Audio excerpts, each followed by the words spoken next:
What is up everyone? What is up internet? And what is up to you YouTube? Announcement mga higalay zone. Another day, another car vlogs, another paggamit aning ato ang Hyundai Venue. So today guys, in this video, ato siyang kargahan o usa ka sako, one sack or 50 kilos of hog grower. So malita og pasaw.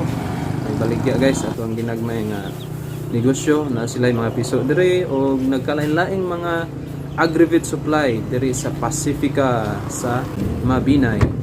Of course ato nang isulod ang ato ang uskasakong pasaw. There we go, 50 kg. Kaya so naay hapin nga karton para di kay ta magkabuling sa sulod. Okay, 1.6 Hyundai Venue manual transmission, kayang-kaya ang mga bisag unsa pa nga bugat nga ikarga sa layo as long as maigo lang. Okay? So adto na punta sa sunod nato nga destinasyon sa CGM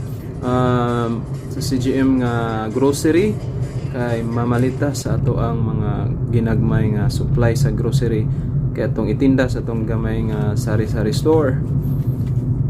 Alright, so nindot kayong panahon guys. Okay, naay gamayng panganod pero layo pa ni sa pag-ulan. Okay, safe travels everyone. Thank you so much. Bye.